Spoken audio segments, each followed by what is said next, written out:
তো বন্ধুরা, good morning, শুভ শারদিয়া। আজকে চলে এলাম ডিমের এক অদ্ভুত রেসিপি নিয়ে। প্রথমেই কটা গরম তেল বসিয়ে তার মধ্যে দারচিনি, এলাচ আর দুটি শুকনো লঙ্কা আমি এই ফোড়নে দিলাম। ফেলে দিলাম দুটোই বলতে পারো, একটু তেজপাতা, আর দিলাম একটু কুচনো পেঁয়াজ। এবারে কাজ হলো কুচনো পেঁয়াজের সাথে বেশ দুটি বড় বড় টমেটো আমি কেটে রেখেছিলাম, সেটিকে দিয়ে এবারে একদম ভাজা করে দেওয়া। মানে একটুখানি ভালো করে সেটাকে আমি একদম মজিয়ে ফেলবো। তার মজাবার জন্য তার কাজ হিসাবে দিয়ে দিলাম একটু লবণ বা নুন। নুন ইউজ করার পরে না তাড়াতাড়ি করে না বেশ পেঁয়াজ আর টমেটো গলে গেছে, দেখলেই বুঝতে পারবে।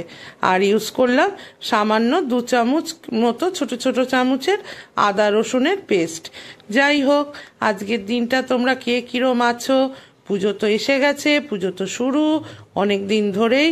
তোমরা ভালো থাকো, সুস্থ থাকো, আর খুব আনন্দে নির্বিঘ্নে একদম মাকে দর্শন করো। দিয়ে দিয়েছি কিন্তু কথা বলতে বলতে দেখেছো খেই হারিয়ে ফেলি। সামান্য একটু হলদি আর সামান্য একটু শুকনো লঙ্কার গুঁড়ো এইটা আমি দিলাম। দেওয়ার পর আবার আমি কষাবো। তো কে কটা ঠাকুর দেখলে গো? কেউ তো কিছু বলছো না কেন গো? চুপ করে আছো কেন? সব রেগে আছো নাকি? তার ওপর দিয়ে দিলাম একটু শুকনো লঙ্কার গুঁড়ো, তো দিয়েইছিলাম। এবারে এটা যে দিয়েছি এটা কাশ্মীরি গুঁড়ো লঙ্কা, এতে কালার হয়, আর কিছু হয় না গো, ঝাল হয় না। আর সামান্য 1 চামচ ধনে গুঁড়ো ফেলার পরে যাতে সমস্ত মশলার কাঁচা গন্ধ যায়, সুন্দর করে তেলে আমি এই মশলাটাকে একদম, যতক্ষণ না এই মশলার থেকে তেল ছেড়ে আসছে ততক্ষণ আমি এটাকে নাড়াবো চাড়াবো। রান্নাটা খুব সাধারণ, কিন্তু খেতে ভাই ভালো হয়।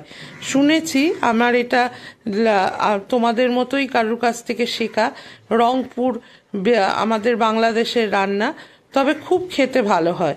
মাঝে মধ্যেই আমি বাড়িতে বানাই, আর আমি কখনো কোনো রান্না নিজে না টেস্ট করে কখনো আমি করি না, তোমাদের কাছে অন্তত পরিবেশন করি না। সামান্য একটু পাশে একটু উষ্ণ জল করে রেখেছিলাম, ওই মশলাটার মধ্যে উষ্ণ জলটা আমি এবারে ফুটতে দেব। একটু একটু ফুট এলে একটা একটা গোটা ডিম ভেঙে পাশ দিয়ে আস্তে আস্তে আমি একদম কোনো কিছু না নাড়িয়ে ডিমটাকে কিন্তু ওই ঝোলের মধ্যে প্লেস আউট করব। খেয়ে দেখো এই রান্নাটা চটজলদি আর খুব ভালো, আর খেতে কিন্তু সত্যি একদম অন্যরকম, একদমই অন্যরকম। যাই হোক, বাংলাদেশ, পূর্ববঙ্গ এবঙ্গ বুঝি না, বুঝি শুধু জিভের স্বাদ। সে তো আমার চেহারা দেখলেই তোমরা বোঝো আমি কত, মানে আমার জিভের স্বাদ কীরকম। খেতে টেতে ভালোই বাসি ভাই, মিথ্যা কথা বলে তো তোমাদের কাছে আমার আর কোনো লাভ নাই যে এগুলো নিয়ে আমি তোমাদের লুকোছাপার ব্যাপার নেই। তো যাই হোক, আমার কিন্তু বেশ ভালো লাগে, আর আমার সাথে সাথে আমার পরিবারের সবার ভালো লাগে।